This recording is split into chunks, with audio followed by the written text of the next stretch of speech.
Welcome back into the Rounding Third podcast. I'm Nick. We got Harrison and Sean tonight. How we doing, boys? Good, boys. How we doing? Good, fellas. Good. 1 week Good. closer. That's right. Can't believe it. One more week till pitchers and catchers. Before we get started, just make sure you like, follow on Facebook. You can subscribe on YouTube. And also, if you watch on Twitch, you can see us there as well. All right. I'm kind of digging the irony of the hats tonight, boys. We got a Miami Marlins hat and the Red Sox version of the Portland Sea Dogs hat. I'm loving it. Yeah. Listen, Star-crossed lovers right there. I wish I had the teal Sea Dogs hat. That's the one I want. I want it bad. Those are good. The teal one? Oh, yeah. The teal Sea Dogs hat, dude, is fire. I agree. I love it. Classic. I agree. We will get to the teals later on because the Marlins are bringing them back. But anyways, that was pretty much the story. I just blew it. But anyways, all right, leading off. Way to bury the lead. Right. All right. We'll start with the extensions and stuff here. So San Diego Padres extend Yu Darvish through 2028. So I feel like the Padres are playing a different game now. So here's this guy's 36 years old, 6-year contract extension. Take him to age 42. Where's the money for Soto? Like, I don't know what game they're playing, but man, oh man, they just keep throwing for a small market team. The Padres are, which is surprising because San Diego's so big. They are spending like they're in New York. Yeah, I was going to say I before the Yu Darvish extension happened, we were probably all thinking where the money for Juan Soto is.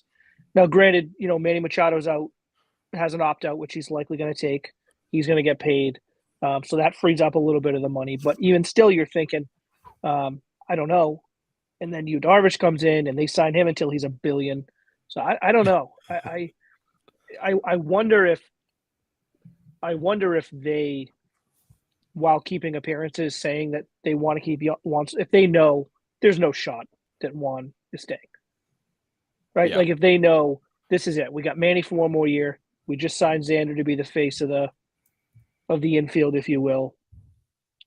Juan Soto's got one more year till he's gone. Like we're loading up. We're giving them one chance. I have to imagine that the people running things in San Diego are a whole lot smarter than just, well, we'll find the money somewhere. Like they got to have a plan. Yeah. Yeah, I mean, Soto's playing on an arbitration contract at $23 million this season. So if you're the Padres, you've probably got a 2-year window where you can get him, at probably 3/4 the market value, and just get whatever you can out of him before he walks, and you got to start over. Unless they've got another plan, maybe somebody else moves on and Soto stays. But this payroll is crazy, and signing Yu Darvish till he's 42 makes me scratch my head. Are we expecting to see a good Yu Darvish after 40? I don't know. Maybe we are. I don't know. Maybe Yu Darvish is Japanese for Tom Brady, and he's on the TB12 method. I don't know. I don't know, man. I'm not 40 yet. I sleep weird, and my shoulder hurts. So I'm not sure how these guys do it. Yeah, seriously, I don't know. Signing a pitcher till they're 42 is. I don't know. I don't get it. But I mean, if that's the case, does Shohei Ohtani sign like a 20-year contract this offseason? Like, is that how they're going to spread the money to make it work? Bobby Bonilla did. Worked for him. I know. I love Bobby Bonilla. Man, still getting paid. Yep. Blue Jays extended Bo Bichette. I mean, kind of a no-brainer there for the Blue Jays. What was the final? What was the final on that contract? I don't have it. I thought I did. I don't. I think it was, I want to say 6 years. I could be wrong. But I mean, he's there to stay. He's not coming out of Toronto for a while. No. But he's the kind of guy that I think they want him there for a while. I think he and Vladdy could be the core of that team for a long, long time. Yeah, absolutely. Astros extended 3 years, $33.6 million. 3 years. Okay. So they basically prepaid all of his arbitration years. Gotcha. So, and then Astros extend Christian Javier. So he stays in that rotation. He was nasty in the playoffs. and we're gonna see him in the WBC here too. So we're gonna see this guy front and center. While we're on the Astros wagon, there are talks that the Astros have looked to KC to try to get Salvador Perez behind the dish in Houston. Crazy. I don't know what they would have to give up for Salvador Perez. I would expect a lot, I would think. A decent exchange for an offensive catcher. Yeah, let's see what his contract is. I mean, it's tough because Salvador Perez, he'll be 33 right early on in the season. He's got what was this his 11th season? Well, he's played 11 seasons and sat one out with an elbow injury in 2019. You've probably seen the best of him, and you're going to start to see the tail off. But he is still an unbelievably good hitter. And I mean, he's under contract for 2023, 2024, 2025, club option for 2026, and then a UFA in 2027. So he's got 4 years. Yeah, it takes you up to he'll be 36, 37 when that contract goes up. I guess to your point, Nick, it's going to be a decent haul to get somebody like him, who I do agree, not to cut you off, Harrison, I do agree that his premier offensive years are likely in the rearview mirror, but I wouldn't consider him a shell of what he was. No. I still think this guy is someone that, especially in the right lineup, like Houston could certainly be, damage could ensue because he's going to get up with a lot of guys on base. Well, he is, but the problem is, like, how is he the second catcher? Is he the primary catcher? And Maldonado's like a defensive specialist off the bench. Like, they're running into the same problem that the Mets and the Padres have, which is where do you play all these guys? How do you find them consistent at bats? You got that DH spot. You could slide into there. I mean, and then put Yordan in the outfield. Yordan's young enough where he can play an outfield position. Yeah, not good. He's not good out there, but he's not going to hurt you. Right. And you put him out in left field where there's no room. True. I mean, hell, Manny turned his defensive career around coming to Fenway Park and playing that short wall. Right. So I don't know. They have options for sure, but just crazy to think you could add a guy like that to your roster. Yeah, insane. The Dodgers make 2 free agent signings kind of under the radar. They signed David Peralta for $1 and $6.5 million. So they're taking a flyer on him. And then the Dodgers signed Alex Reyes away from the Cardinals. He was a relief pitcher for the Cardinals. The guy throws gas. He does. It continues to be a weird offseason for the Dodgers. They've lost a lot of players, not really filled the holes, and that fan base is starting to stir a little bit. Yeah, they're kind of like how we feel as Red Sox fans, kind of just taking things off the scrap heap, and they're not really enjoying what the Dodgers are doing. But after all these years of these big contracts, bringing in Mookie and Freddie Freeman and just continuing to wind players in there, right. And now this year to do kind of nothing is an interesting change of course for them. But at the same time, they spent all that money and they've got nothing to show for it. So maybe maybe it's time to rethink the strategy. They're spending all that cash and they can't win. They can't get out of the second round of the playoffs. Yeah, I mean, I also wonder if a lot of this is like the gearing up for the Shohei sweepstakes. That's that is almost. I'd be shocked if there's not a major run that they make at him. Oh yeah. That market would love him. So yeah, that's kind of where I'm going with that. I'm looking at it through that lens. Yep. Yeah, that's a great point. And then finally, I have the Red Sox announced that Garrett Whitlock is going to the starting rotation. Do we like it? Is that the guy that we thought that they were going to put in the starting rotation? I think he's the most logical choice, but I still look at it and it's February 13th. What is the purpose of announcing that? Why not let these guys get to spring training, start to stretch them out, see who adapts the best? Because, I feel like they love to make these announcements to like pacify the fan base, but why not let these guys get to spring training and start stretching out and see how it works out? Maybe he's not the best choice, but now they've kind of cornered themselves into having to stretch him out as a starter, and maybe somebody else doesn't get stretched out because of that. But I think he's the logical choice to go in there. I don't love him in the starting rotation, but I don't hate him in the starting rotation. Yeah.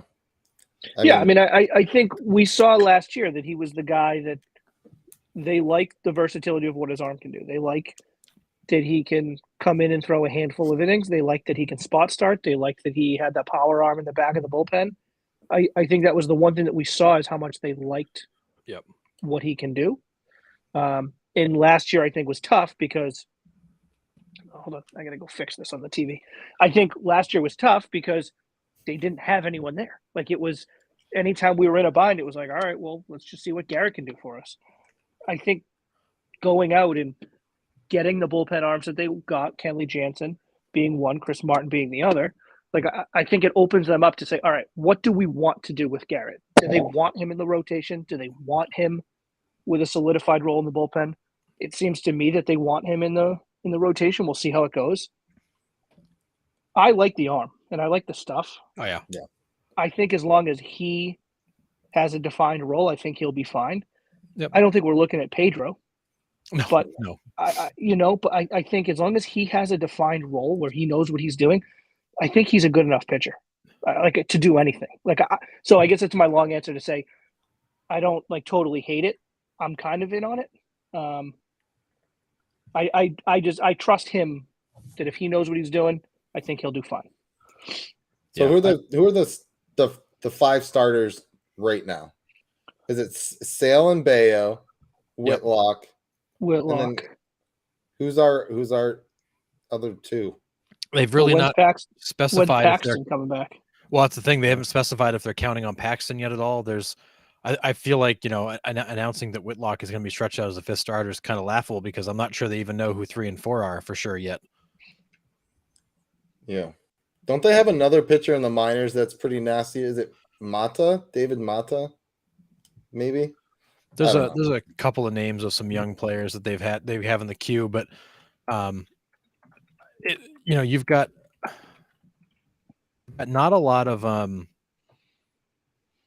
I would say committed starters in that roster right now, guys you think are on that rotation you feel like you can truly count on. Corey Kluber. Right. Yep. Forgot about Kluber. Corey Kluber. And then I think Nick Pivetta, right? Is Nick Pivetta still under Yeah. So contract? Now you're looking at the guys that you're counting on. It's going to be some combination of Chris Sale, Nick Pivetta, Whitlock, Kluber, Bello, and Paxton. They've been very quiet on how available Paxton actually is. Yeah. Corey Kluber is one pitch away from missing 6 weeks. Chris Sale's one pitch away from missing 6 months. So you're probably going to need all 6 of these guys to get through the season. Yeah. And then in the bullpen, you don't really have another guy you can stretch out. I mean, you've got Jansen, you got Chris Martin, you got Schreiber, you got Blyer, you got Houck. You could stretch Houck out, but I don't think that worked out as well as Whitlock. You got your boy Brazier back there, so don't worry. He'll be there to throw gasoline on the fire in the 7th inning as per usual. But you look at that, you look at that bullpen, and without a guy like Whitlock, and Whitlock was the guy that could take the high leverage situation anytime. He can get you out of a 5th inning jam and pitch the 6th and get you to the back end of the bullpen for the 7th, 8th, and 9th. He could pitch the 8th. He could pitch the 7th and 8th. Like he could come in and get you 1 out or get you 6 or 7. In any situation, in high leverage situations. And I mean, Houck probably becomes that guy, but I don't know that you can rely on Houck as much as you can rely on Whitlock because I don't think he's got the same flexibility. Yeah, it's fair. Yeah. It will be interesting to see how Corey Kluber does. I mean, he's a veteran. He's pitched in the AL East, so it will be interesting to see if he comes in and, he's probably going to be a 500 pitcher, but it'll be interesting. We will see. And he's still got good stuff. So it'll be interesting to see him, pitching in the AL East against some really elite lineups with, certainly some challenges ahead to see if he's still got it. But he's been good the last couple of years in limited action. So yeah. All right. And Chris Sale's had 3 years off, so he should be fresh. Goodness gracious. All right. We're going to move on to the 5th inning. Me and Harrison came on Thursday when the rosters dropped, and that was an absolute debacle trying to piece those together and trying to figure out where they were dropped and which website had which ones, and it was a mess. But we got through it. We figured out most of the teams. We made our picks for each pool. And then Sean and I were kind of talking before the show a little bit, and we said it last Thursday that Mexico and Venezuela are definitely going to be the two sleeper picks of the tournament. Not a lot of people are talking about them because everybody's like Dominican Republic, Puerto Rico, and U.S. and all, so those two, I wouldn't be surprised if they make it really far in this tournament as well. Yeah, agreed. Yeah. I mean, I just think lineup wise, Venezuela, they just got fun guys that just tear the cover off the ball. I don't know a ton. I'm not going to pretend to know a ton about this pitching staff for Venezuela, so I have no idea if they're really going to be able to be a team that can hold teams down. I have no idea, but I think the games will be fun because I think they're going to get guys on base and put runners across the plate, no doubt. See, that's what Harrison and I came across was like a lot of these countries that weren't Dominican Republic or weren't the U.S. or whatever. And I mean, even the U.S.'s pitching staff isn't great, but a lot of these teams had a great offensive team. And then you look at their pitching staff, and it's like AA, single A, independent ball, plays in the German league, plays in the Italian. You know what I mean? Like just all over the world, but none of them were major league talent. And who knows? I mean, we don't know how the Chinese baseball league is. We don't know how the KBO league is. Yeah, we know the KBO league is good, but I'm not going to pretend and sit here that I watch KBO baseball for every night, because I don't. But we do know that talent comes out of South Korea. We do know talent comes out of Japan. So who knows what these pitching staffs are going to be? But like teams like Israel, Italy, Great Britain, they just don't have the arms.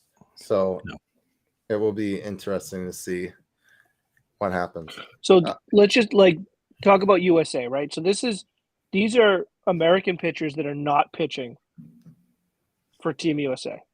DeGrom, Scherzer, Verlander, Burns, Max Fried, Dylan Cease, Aaron Nola, Zach Wheeler, Shane McClanahan, Alek Manoah, Blake Snell. Like that's just like the first half of guys that I've come across that. So, and I get why. I fully 100% get why teams might be hesitant, why the players themselves might be hesitant. Like some of these guys, maybe they're just like extremely ritualistic and they have their thing that they go through going into spring training and they don't want to mess with it. And I wouldn't either. Like if I'm some of these guys, especially the guys on the kind of the older end of it, maybe it's your last chance to play at a WBC, but it also might be your best opportunity to get a major injury. So I totally understand why, but let's just think if half of those guys are on this roster, we're talking about they're not the second favorites. They're the betting favorites to win the tournament, which is crazy. Oh yeah. And that's the thing with the U.S. team. Like the lineup is loaded. The pitching staff is underwhelming.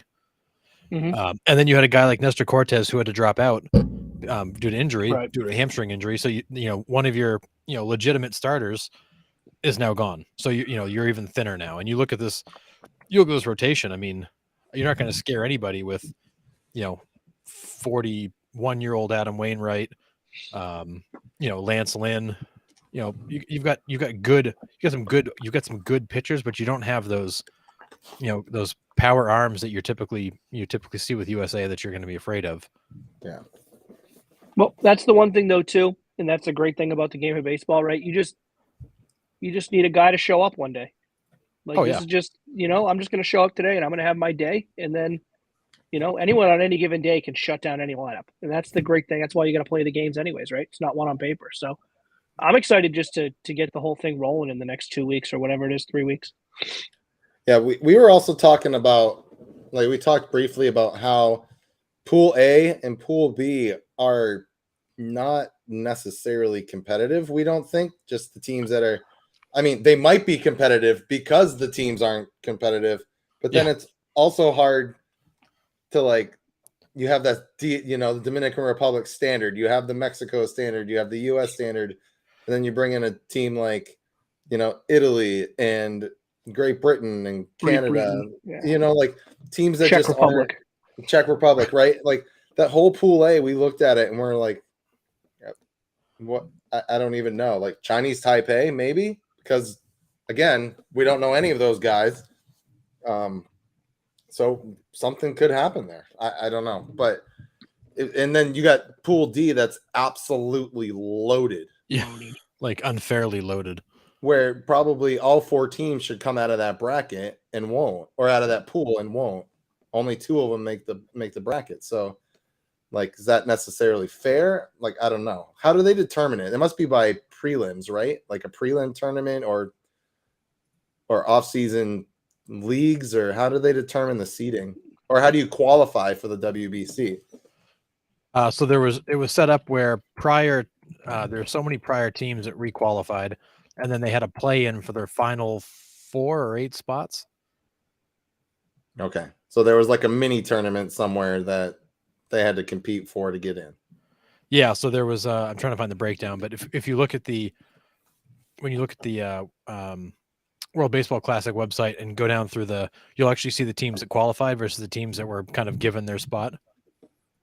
Gotcha. So so in the qualifiers, that's where you ended up getting Panama and Nicaragua qualified, and you had New Zealand, Brazil, Pakistan, Argentina. They were all battling out for those spots. Panama, Nicaragua won. So you had a variety of qualifiers. You had a qualifier in Panama. You had a qualifier in Regensburg. So 4 teams qualified. Your teams that qualified are Panama, Nicaragua, Great Britain, and Czech Republic. Everybody else had their spot. So even Israel? Yeah. Israel automatically had their spot? Apparently so. Gotcha. All right. I'm not sure how they get ahead of anybody else, but I believe it's because they've been in it before, because they actually did expand how many teams are in it. Gotcha. So they kind of gave everybody who was there before a free pass, and then made a few teams qualify to take up the new spots. Perfect. Yeah, so that starts March 7th, I believe, is the first game, or March 8th, something like that. Somewhere around there. So that's going to be, oh my God, I can't wait.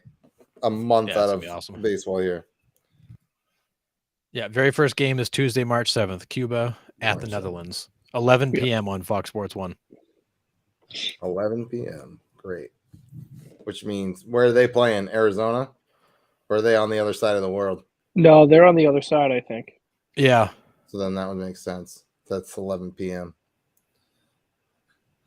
So the other sites are what? Japan and Taiwan. Is it Taiwan? I just had them. They're at they're in Miami. What is it? It's Arizona, Miami, Japan, and oh man, where's the other one? Yeah. Either way, it's 13 hours behind. Taiwan. Yeah. Taichung, Taiwan. Taiwan. Yeah. There it is. Yeah, so the games here, like the games in the States, don't start till March 11th.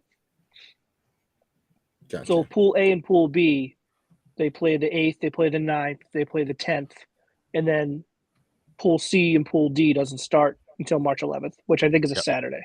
Well, that makes complete sense because the winners are going to have to travel to the U.S.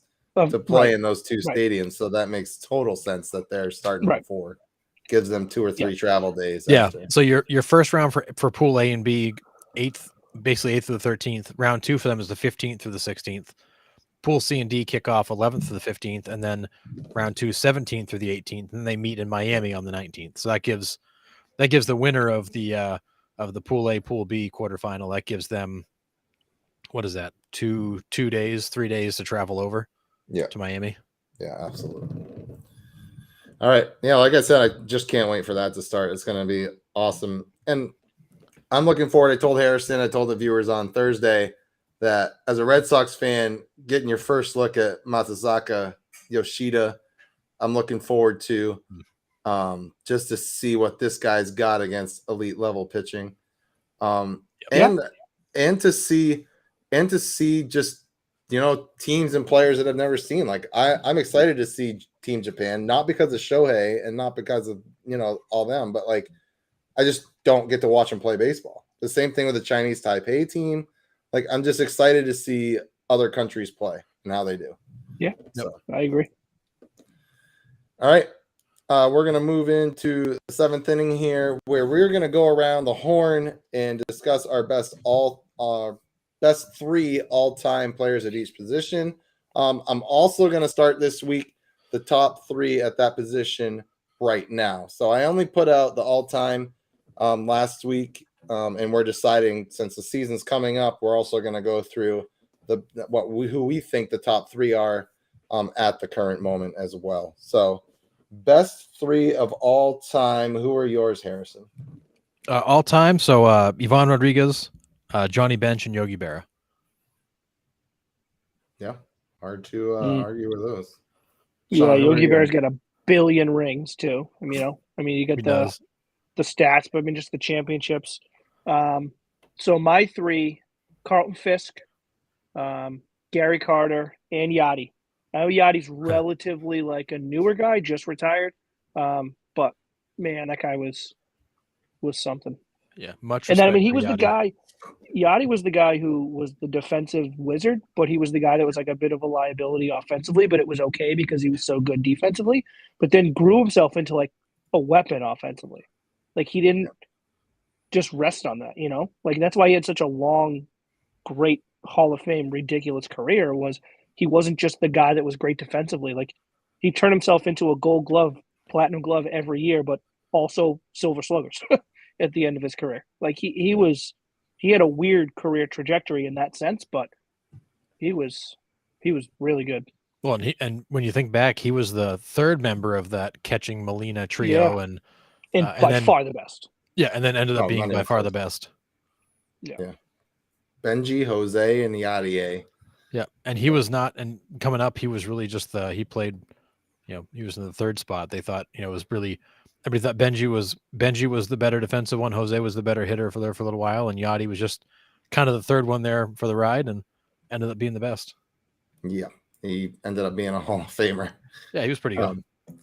My top three are Pudge, and Josh Gibson. A lot of variety there. Pudge.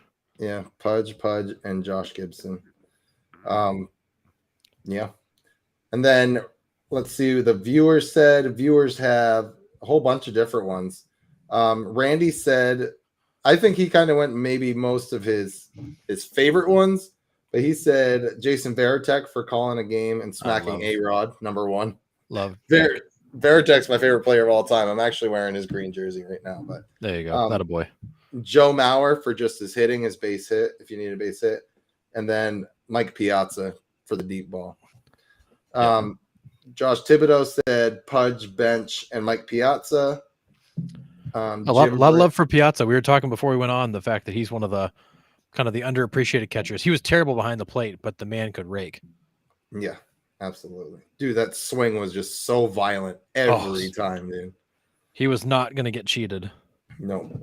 Jim Britt says Yogi, Fisk, and Pudge. Brian says Yogi Berra, Carlton Fisk, Joe Mauer. Doug says Johnny Bench, Pudge, and Jason Varitek. I don't know what Pudge. Probably for him, I'd say Ivan Rodriguez. Yeah, sense. And that was their choices for that. Now we're gonna go through the top three of right now. So who are the top three catchers in your eyes heading into this season? Same order. Am I going first? Sure. Yeah. All right. So I think the unanimous decision for number one is Realmuto. You're going to have a tough time finding a more all around catcher than that guy. The guy can run too. The guy is. Oh, he can do everything. I mean, he is literally if you could take the best of all these different catchers and smash them together, it's him. And then after that, for me, I've got Adley Rutschman. I love what that kid does. He was my rookie of the year pick last year. Unfortunately, he came up too late to win it. Still got consideration even in a short season, but I think he is absolutely the future of that organization, and he'll probably overtake Realmuto as the number one catcher here within a few years. And then after that is Sean Murphy. I've been a huge Sean Murphy fan for years. I know he's not a sexy pick, but he's good defensively. The guy hits. Everything he hits is loud. very underrated, kind of forgotten about in Oakland. I think he's going to be an absolute beast in Atlanta.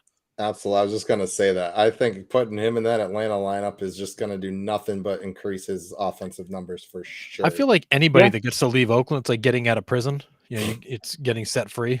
Legit. Yeah, he's getting back over there with his boy Matt Olson.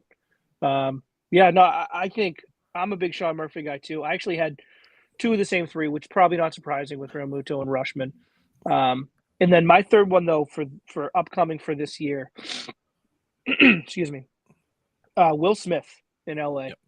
I am a huge Will Smith guy. I recognize that I probably don't get too much defensively. I don't think Will Smith is going to blow people away with, pop times and gold gloves and, framing and all that. Like, the smarter people than I can dig into those numbers. But what this guy does offensively, we talk about barrel rate, hard hit ball. That's about the how in-depth my analytics, if you want to go that far. He is in top of the league in those categories. Yeah. I mean, the guy at the plate does not chase balls out of the zone, will take his walks, but when he puts the bat on the ball, it is a scorcher 9 out of 10 times. Yeah. And I just really enjoy. He's the guy that is forgotten about because of all the names in that lineup. And then you turn on a Dodger game and you're just like, oh, this Will Smith guy's good. Like he gets up with guys on base and, even the outs are productive outs. Rarely is he doesn't strike out a ton. He's just a real good player. And I know I'm, kind of talking him into it, but he's already in my top 3. I'm a big Will Smith guy. Well, and for a catcher, here's a guy who hits 260, but he's got a 343 on base percentage. 24 home runs, 87 RBIs. I mean, there's not many catchers that put up those numbers, and you're 100% right. Because of who's in that Dodgers lineup, he becomes just another guy. Yeah. Mm-hmm. That stat, did you see that stat, that Yadier Molina stat? Brian's right. This is ridiculous right here at the bottom. So it was like stolen bases against since like 2005. Oh yeah, I saw that. And it was like 800 something for Yadi. Yeah. And then second place was like 1,200 plus. Like it was like not even legit close, dude. It was a crazy stat. Nuts. He was a one-man deterrent to the running game. And this was before like the running game kind of was run out of baseball, no pun intended. Right. Like this was like teams were built for like speed, base running, put pressure on the defense. Like that's how some teams were built, and you still didn't do it against the Cardinals. You still didn't do it. Right. Yeah, so here's the stat. So fewest stolen bases allowed since 2004. The Cardinals, so this is all Yadi's time, had allowed 847. The Diamondbacks were next at 1,250. Silly. That's bananas. Crazy. It's not even close. Yeah. My favorite Will Smith thing was it last year or the year before? It was Will Smith pitching to Will Chris Smith. Rock? No, it was Will Smith pitching to Will Smith with Will Smith in the crowd. Like it's just freaking amazing. I was like, yes. Well, it's funny. Google Will Smith, and you're gonna find you're gonna get 3 baseball players, an actor. It's like, okay, never mind. Yeah. Who am I looking for? It's so good. All right, my top 3 right now, obviously Realmuto, as we all said. I'm gonna go with 2 kind of up and coming. Cal Raleigh, what this kid did in the playoffs for the Mariners and down the stretch for the Mariners. You're welcome, Stacy. He was an absolute beast at the plate. Such a suck up. Yeah, well, listen, I got to get on her good side before she kicks my ass in fantasy this year. So yeah, but yeah, I mean that kid came up and made a splash right away. He was good. Sure did. And then Wilson Contreras on the Cardinals, I think is only going to get better. I mean, you have Yadier Molina in the back pocket, and he's just going to teach that kid more and more, and he can already hit. So already an all-star. Oh, he can hit, yeah. He is up there for me. I think those are my top 3 at the current moment. And like you said with Adley Rutschman coming up, there's good young talent behind the dish. I mean, I don't think we have any necessarily Hall of Famers yet. It's kind of hard to say, but there's some young guys that can play behind the dish right now, and I think the catching position's in pretty good hands. Well, Forward. Yeah, no, I agree. It's funny because you had a lot of. Oh, sorry, go ahead, John. No, go ahead. I was gonna say it's funny because you had a lot of years where there were like no catchers coming up, right? And now all of a sudden you got a bunch. Yeah, it's great. Yeah, no, I'll just add this to Cal Raleigh. I like the player. Certainly exciting when he puts the bat on the ball. Strikes out a whole lot. Yeah, like there is a lot of strikeouts and a lot of swing and miss, which we see with the young guys now. Like it's kind of the way the game's going. I don't love that, but it's just the way it is. I would like to see if he's going to be the guy that's in the middle of that lineup. You got to cut down on the swing and misses. But when he puts the bat on the ball, I mean, what do you have? Just a shade under 30. Let me look it up. I think it's just a shade under 30. 20. Yeah, he hit 211 with 27 and 63. 27. Yeah, and he only played 119 games. So if you're Mike Trout, you hit 40 in that 119 games. But which if you're human, you don't do that. So I got it here. He's got 415 plate appearances, 122 strikeouts. Yeah. So, that's a lot of strikeouts. It is. But I fell in love with him. I fell in love with him in Cleveland because when I went to the game, it was Mariners against Cleveland, and he went deep twice, and I was like, yeah, okay, all right, I see you. And they were not cheapos either; they were absolute tanks in the right center field. He's not going to hit many cheapos. No, and typical young player, just finished his second year, doesn't take a lot of walks, strikes out a lot, low on base percentage, but his average was 30, climbed 30 points season to season. So he's certainly improving, but yeah, I think Sean's right. If he's going to be a kind of a mainstay anchor in that lineup, he's got to make some better contact and maybe not chase so many pitches, but boy, when he hits one, it is loud and travels far. Yeah, absolutely. All right. Now we're going to get to the money part of the show here. The rounding third question this week was, before we get there, like I said, I am going to release next week's position. It will be first base. So I'll ask for your top 3 all-time first basemen and then the top 3 current first basemen. So we'll just Bobby Dahlbeck. Oh, sorry. All right. So rounding third question. Here we go. Should baseball have a hard salary cap, or would you support it? I will start off with some of our viewers' comments. Jim Britt said, yes, this should have been done 20 years ago. With the way teams have pushed blank checks across the table, it'll never happen. Ken says no and left it at that. And then Brian left a whole bunch of stuff like what would come with a hard salary floor, which, I mean, he does have good points. Like, it can't be just like, yes, hard salary cap. Like, what are the stipulations in the hard salary cap? Do you lose draft picks? Do you lose money? Sure. Do you lose both? Like, there is a lot to factor in. Like, it's not a yes or no question. It's like, well, what are the stipulations? We wouldn't know. I'm not going to pretend like I would try to know. But we've talked about before is having that floor, having that ceiling. So, like, you have to spend above, but you can't spend above. Right? Yeah, you have to spend above, but you can't spend above. Yeah, you got it. Yeah, right. Yeah. That just sounded weird to me. Yeah, I'm just contradicting myself in this sentence. I was like, wait, but yeah, so you have to spend somewhere in the middle there, and there has to be stiff penalties in order, for this to work. Like the NFL, I think Harrison brought up where, like it's a severe punishment, and nobody ever goes above it because the penalty is so severe. Yeah, I mean, and the NFL did it right. There's a salary cap, there's a salary floor. You can't spend below that. There's penalties on either side, and those penalties start off with money, and then they move to draft picks. So if you get bagged twice, because there's deadlines throughout the year. You've got to get to within this range of the cap, and you've got to be progressing towards it. So there's multiple deadlines. If you miss the first one, then the punishment just accelerates, and now all of a sudden you're getting hit with pretty significant monetary fines. You're losing multiple draft picks, which for an NFL franchise is devastating.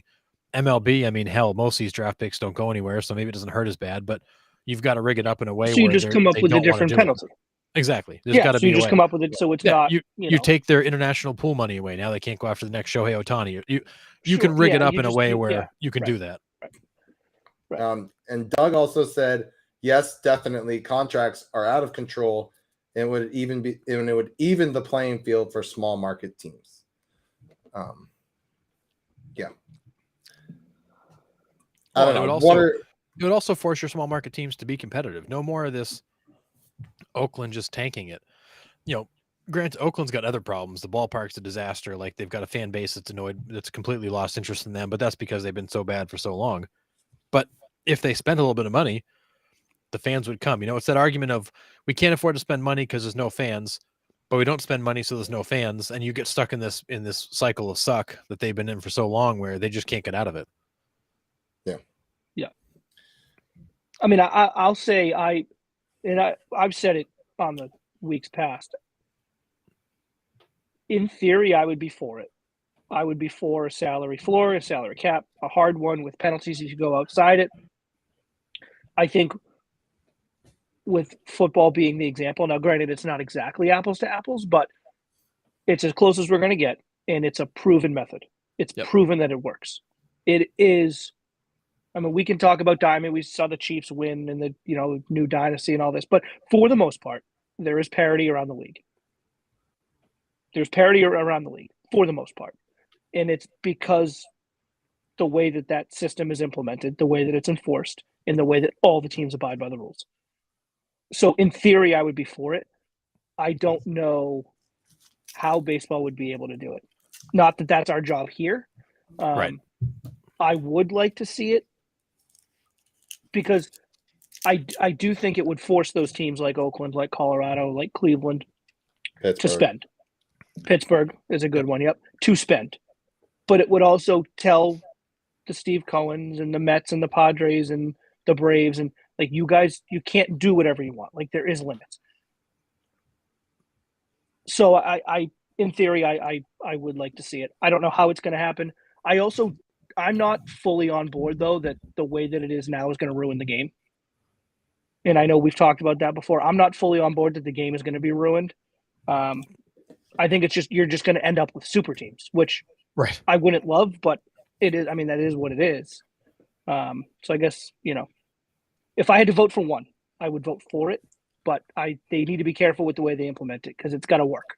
I think they have to find a way to control the revenue sharing. And what I mean by that is, like, if you're getting revenue sharing, then it needs to go back into the team. Owners shouldn't be able to pocket that money. Right? I think if you're getting revenue from other teams, it should be going back into the league. It shouldn't be going in an owner's pocket. Like, the New York Yankees shouldn't be paying the Pittsburgh Pirates owner. Like, it shouldn't work that way. Like, it should go back into baseball. I don't know how you control that. I don't know if you can. Well, that's where the floor comes in. You set the floor as some factor of the revenue sharing money to make sure it gets spent. Because most teams are spending that revenue sharing money. Then you've got the handful at the bottom that aren't, that are putting it somewhere, in somebody's pockets, or, doing whatever they do with it. But that revenue sharing money is not getting used by every team. Some teams are taking good advantage of it and some are not. But if you have that floor, you can set it as a way to make sure that the revenue sharing money, kind of gets put into that floor number, because it should be going into salaries to make the game more competitive. The purpose of it was to make the game more competitive, not to make a handful of owners with crappy franchises more money. Right. Absolutely. Because if I'm the Yankees, I'd be pissed that my revenue sharing money is going out the door to, the friggin' Oakland Athletics, who are running a double-A roster out there every night. Right. Yeah. All right. We will move on. We'll put out a new question next week. We are going to start heading home here. So this is just some other news throughout the week here. Like I mentioned at the beginning of the show, the Florida Marlins, since they have been a franchise for 30 years, which is crazy to think about. Wow. The 30-year anniversary for the Miami Marlins. They are bringing back their teals every Friday night, and I cannot wait. Those things are so sweet. Sexy. So sweet. The teal helmets with, like, the pinstripe vest, dude, with a teal shirt Yeah. underneath. Give me those all day. Those long, are sick. all Those are day. such sick uniforms. Yeah, so I can't wait for that. Now we're gonna get to 2 permanent rule changes for the MLB. They just released them today, actually. They voted for the permanent ghost runner and extra innings. So that is a rule that is staying. It's not going away. Do we like it? Do we not? I've resigned myself to that's just where we are. And I don't like the more I think about it, the more we talk about it. I don't like it's not my favorite rule. It's but I understand why they're doing it. Like Yeah. I get why they do it. Yep. I like to me, there would be like a medium, and it would be like Ghost Runner starts in the 11th. Yep. Or Ghost Runner starts in the 12th. Like if this game goes past 9 and you go to 10 or you go to 11 or whatever, let's call it 2. You get 2 innings of real baseball. Full baseball, right? And if you can't settle it then we go to the Ghost Runner on the 11th. It's kind of like the hockey shootout, right? They give them 5 minutes Yeah, of right? well, Like, even the overtime's also modified as well, though. Right. And I don't mind. It's not about like I don't care what baseball says. Like I don't think this Ghost Runner is about shortening games as much as it is about we can't sit there and say we care about player safety and all this and then just throw out the same bullpen arms and just For 18 overuse innings. these guys because we're playing 18 inning games once a Yeah. week. Like you can't Sure. like you know what I mean? Like at a certain point, like the product, like you either that or you just like allow expanded rosters and you allow them to bring up as many pitchers as they want, and then you don't have Ghost Runners. Either way, I don't care. But like you have to find a way, and I think that was their kind of compromise of being like, we have too many. They were having too many games that were going 14, 15, 16 innings. And again, I don't care about the length of them. No. What it can end up biting you is you're just overusing these guys in April and May. Like that's so to me, the perfect middle ground would be you get the 10th inning and the 11th inning of full baseball. And if you can't sort it by then, Ghost Runner starts in the 12th. And then we've seen how quickly those Ghost Runner games end. Right. Yeah. So if you started in the 12th, it's ending in 12th. Yeah, most likely. So, I mean, we're not extending by doing that. You're not extending the game that much more. You're really not. Yeah. So that's what I would do. But I don't like that. I'm 1,000% with you, Sean. I was going to suggest the exact same thing. I think this is a stupid rule. It's in place to keep games shorter, and also, and to that point, Sean, also protect the pitchers from going pitching 18 innings because fans don't want to watch an 18 inning game where there's no runs scored for like 9 innings, and teams just can't afford to run that many arms out there because that's when you end up with all these position players pitching the 17th and 18th innings, and it's not good for anybody. So I think they've done it for that. I was just gonna get to that. I was just gonna say we'll come to that. But yeah, I think it's a stupid rule, and I 1,000% agree with Sean. I would love to see them do it where it is you get the 10th and the 11th, or maybe it's only the 10th, whatever. Like play traditional extra innings, and then at some point in time you drop the runner out there. I always thought if you're going to change extra innings, let them play a couple innings, then turn it into like a home run derby, like a shootout for the win. You 5 guys get to go up there and take one hack, and whoever hits the most home runs in that, at least do something creative and fun if you're gonna screw up the game. Yeah. Kind of like a shootout. That kind of it's baseball's version of a shootout. I don't know. I'm not entirely like about that one. I'll be stupid, but at least it'd be fun. You're still seeing, like I have known this is probably a dumb thing for me to say here because I have nothing to back this up, but I just feel like over the course of the last couple of years of watching baseball, since this new rule, whatever, right? I still feel like the better team wins more often than not. Yeah, typically. Right, like you're still the better team is still keeping guys on base, and the better team more often than not is getting a guy across. and like it's just happening sooner than it typically would. Like I'm not entirely sure that these Ghost Runner games are costing would-be playoff teams the chance at playing in the postseason. Like Right. I just so because of that, like I can't bring myself to be fed up about it. You know, like I can't bring myself to be like outraged that this is moving forward. Like I wish the product was better just because I and this is just on a personal, like I just enjoy watching like a full extra inning, not an abbreviated one. Now, granted, the abbreviated one is still the likely outcome you're probably going to get anyways, but there's something about, but I can't imagine. I could be totally wrong. The numbers could be there. I have no idea, but I just feel like the amount of extra inning games that I've watched over the last couple of years since they've put it in, more often than not, the better team's winning anyways. I love the fact that like small baseball comes back with this runner on second. Well, it doesn't. It doesn't. Like it's just. But the thing that kills me. If the guy if the team in the top of the inning doesn't score, then the bottom, the home team usually plays small baseball.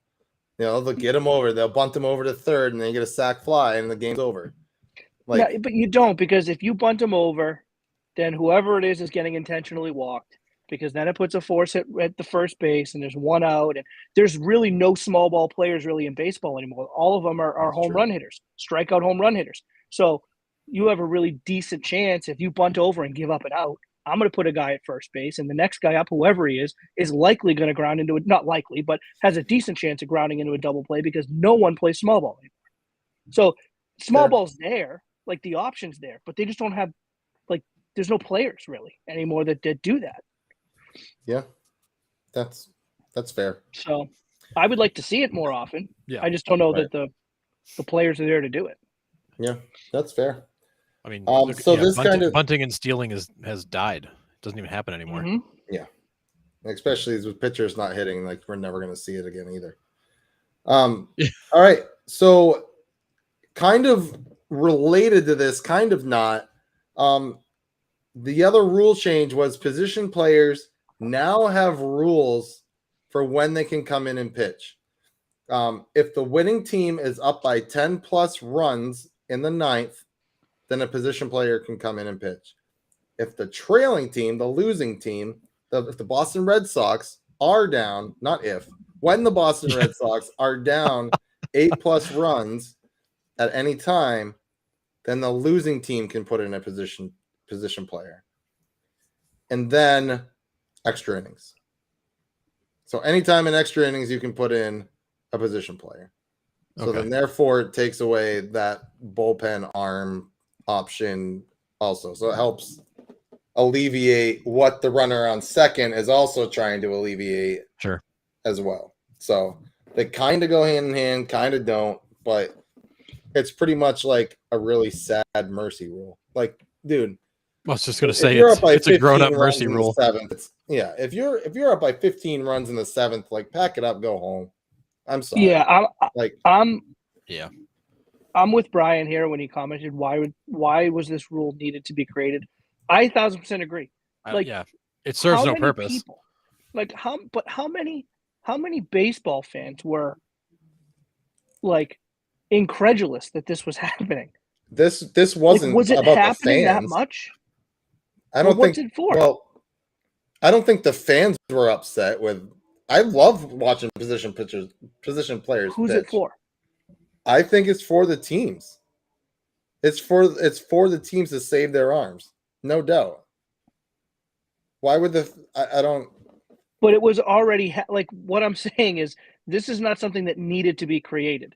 If a team was up by a bunch or down by a bunch and they wanted to save an arm by throwing a position player in there, they did that. Right.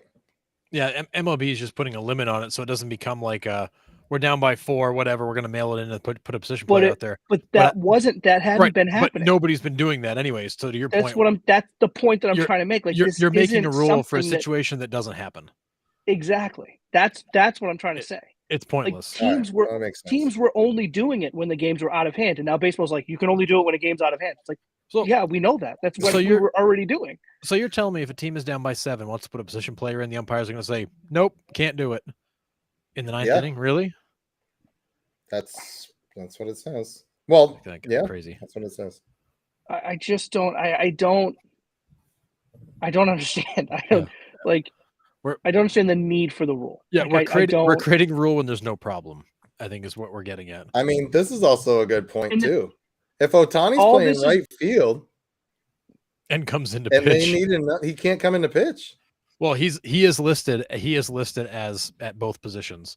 It doesn't Yeah. matter, I don't think. If you're a position player, No, you can't I come in wonder and if that. pitch. Yeah, I don't know. I'd be willing to bet that would matter, that he's listed as a RF/P. But then here's the thing: if that matters, if that's what, then just list everybody as a whatever /P, just to get Yeah. just everyone. Yeah. But I just don't. All this rule does is, I think we've hammered home that it's not necessary. All it's going to do is now start to make people scrutinize. Well, what was the score? Like, you're just making people critical about a situation that people were not previously critical about. I don't know. Right. I guess I beat the dead horse, but I find that dumb. So I just want to point out the fact that if the top 5 Major League Baseball players walked through a mall in any state in this country, most people wouldn't know who they were. However, Major League Baseball is focused on making rules about when position players can pitch. I just want to point that out. I mean, it's fair. Unless there was, I mean, there's obviously not a rule in it. Maybe they just had to put the guideline in. I don't know. But you guys are right. Like, they don't do it like, oh, we're up by 1 in the 9th. Let's put in Brett Phillips to close the game. Well, and can I ask a question though? If a team's down by 3, who cares if they bring the second baseman into pitch? Like, does anybody actually care that they do this? I mean, you wouldn't, a team wouldn't want to do that, but like, even if the Red Sox said, you know what, we're down 5 in the 9th, 4 in the 9th, whatever, we're going to bring in, Christian Arroyo to pitch. Why does anybody care? That's I don't know. Wonderful question. I don't know. I mean, why does that even matter? Couldn't tell you. And again, yeah. this is the last thing I'm going to say on it. It's all hypothetical because that hadn't been happening. Right. That's fair. Right. So we don't even know. Like, you can't, like, that's crazy to me. Yeah, no. That'd be like Major League Baseball coming out with a rule that's like, I don't know. You can only hit when your spot in the lineup comes up.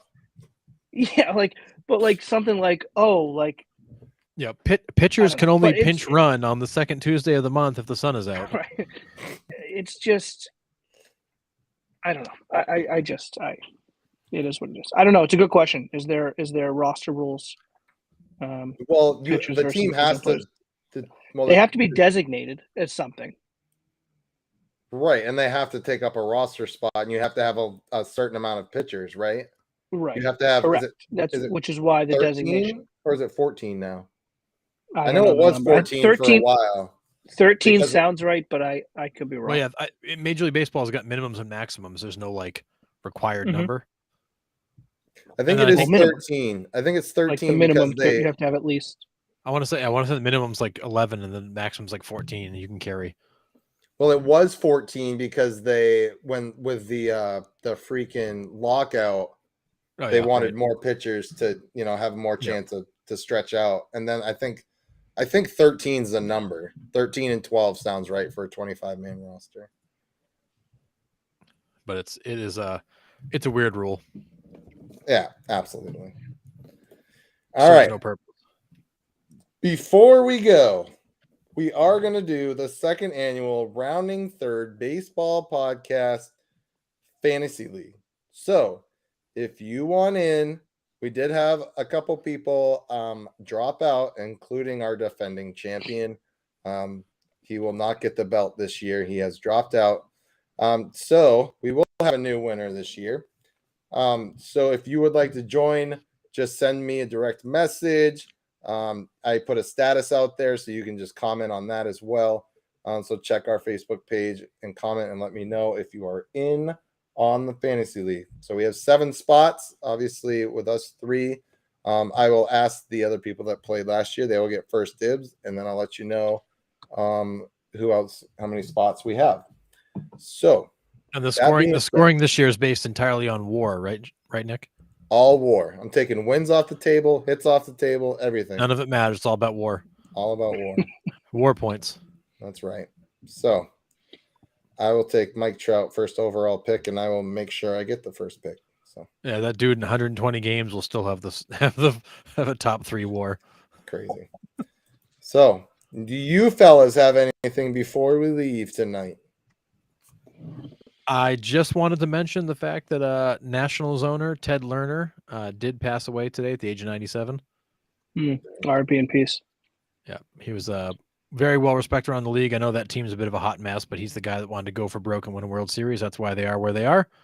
But he was the guy that the dude was 95. Of course he did. Oh yeah, no, Like, he why was wouldn't you? all in. But he was really the guy that he was a developer by trade. He was really the guy that he bought that team. He moved him to Washington. He laid the foundation and the groundwork to bring that team to Washington and get them out of Montreal, where they were kind of stuck in purgatory. I know leaving Montreal is a bit of a sore spot for you guys, but there wouldn't be baseball in Washington without him spending a lot of years behind the scenes trying to get that done. So, very well respected guy around the league. Ted Lerner, dead at 97. Yeah. I did have one more thing I wanted to touch on. That status that we posted about the possible reconfiguration if the two expansion teams came in.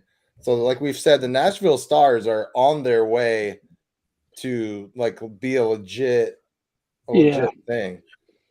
And then is that the one that Tony La Russa is involved in?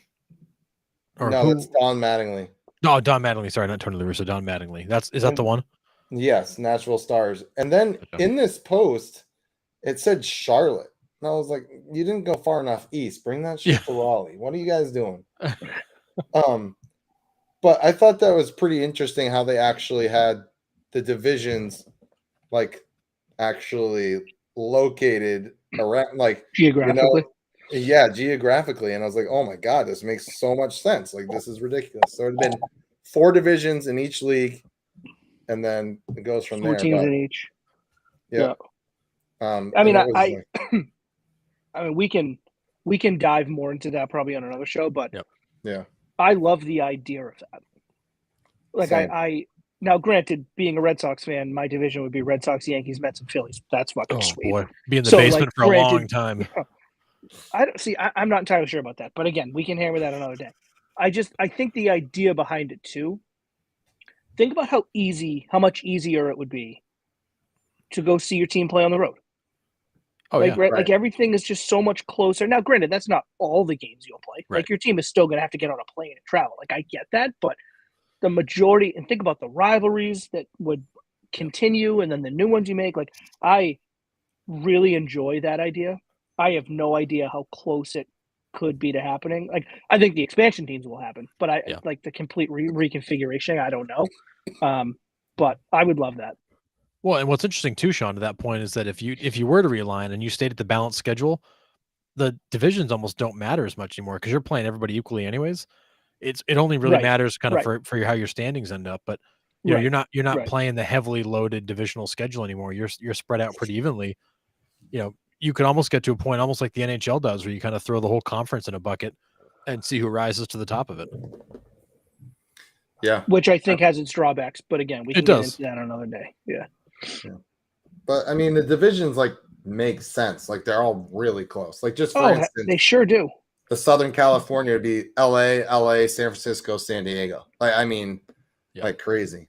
The Great Lakes. San Fran would be in with Oakland. San Fran should be in with Oakland. They have Oakland in the Rocky West. Seattle, Arizona, Oakland, Colorado. So they're like Seattle, Arizona. I mean, so you jump over all those other teams to get to Arizona. Wait, I mean, granted, that whole division besides the Mariners is like the island of misfit toys. Nobody cares what the Rockies, the Diamondbacks, or the Athletics. They just get dumped in that division. Yeah, pretty much. It's just the way that all the other teams are out west. Yeah, there's no really other way to configure them. You get those 4 random teams that are spread all over the place. I think to Sean's point, you should slide San Fran up and drop Arizona into the LA group. And correct. That makes you're telling me a quick jog across the bridge is a completely different division than You got to than draw the line Seattle and somewhere, Arizona. Sean. Yeah. That makes No, I no agree. sense. I agree with you. On hypothetical divisions that are not real. You'd have this one division that's like literally like, you know, a 10-mile radius for all the teams, and this other one where they're flying back and forth up and down the West Coast to play games.